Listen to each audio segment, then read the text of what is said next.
Greetings, Beet Digger Nation. I hope this finds you doing well.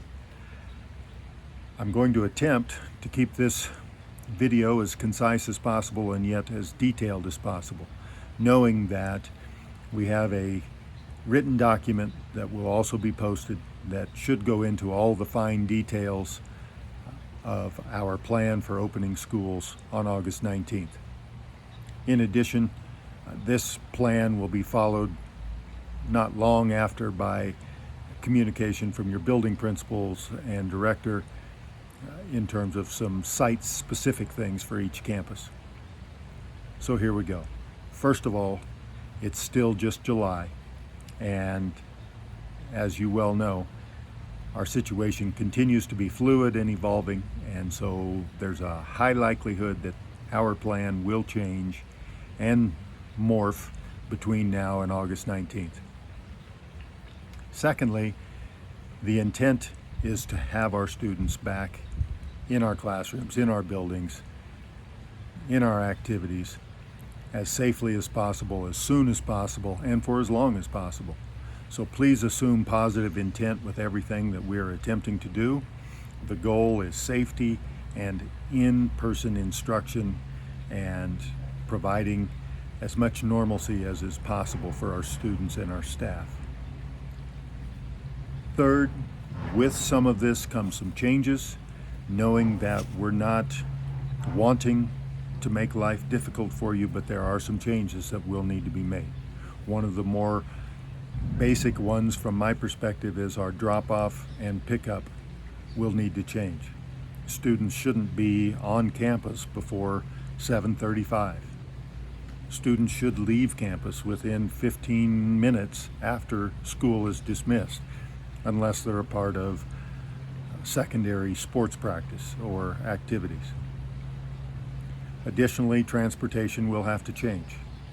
One student per seat unless it's a family member, and those siblings or household members can sit next to one another on the bus, but otherwise it's one student per seat, so we may need to adjust some bus routes and some timing there.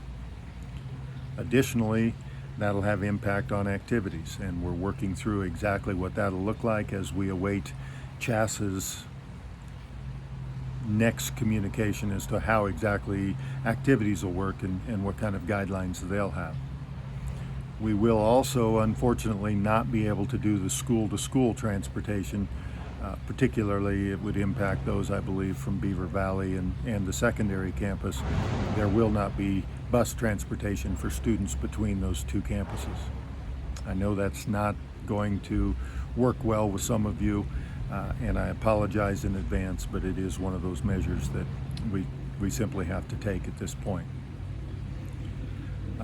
Another one, probably a hot topic, and again, apologies in advance, but we will move to a closed lunch period for our secondary campus. So there'll be closed lunch 6 through 12 at our new secondary campus. Please plan accordingly.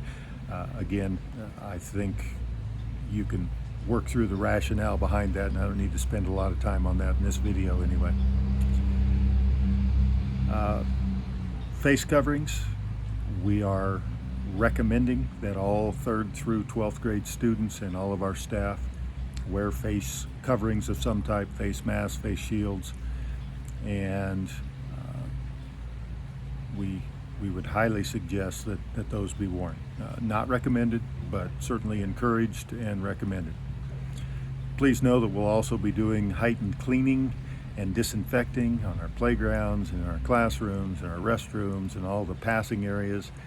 And again, the goal is to just improve the safety and the cleanliness of our areas so that we can stay in school as continuously as possible. Visitors will be somewhat limited. We'll need you to schedule those visits if you would, please.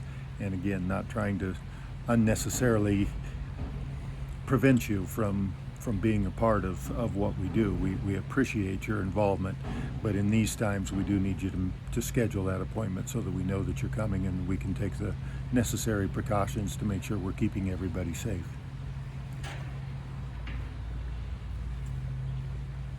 I just want to again reiterate, we're all on the same team. I believe we all want the same thing. We want our students in class, in person, doing the things they love to do in their activities and their learning. We want to keep everybody as safe as possible, and we want to do whatever we can to keep our community safe and vibrant. So as you read through the document and as you communicate and register your children and make plans for this coming school year, I thank you for your cooperation, and I'm glad we're all on the same team.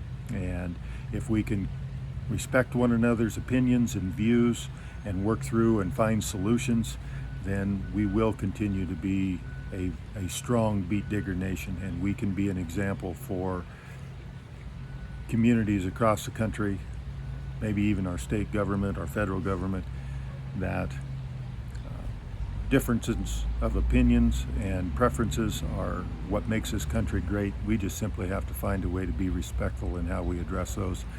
If we have questions or concerns, let's talk through them, let's work through it together, and let's do it all because our kids deserve it, and they need that example of how adults deal with challenges. And if we can work through those things together, we'll come out better for it on the other side. I look forward to this school year. Can't wait to get your students in the classrooms. Can't wait for our staff to come back and for us to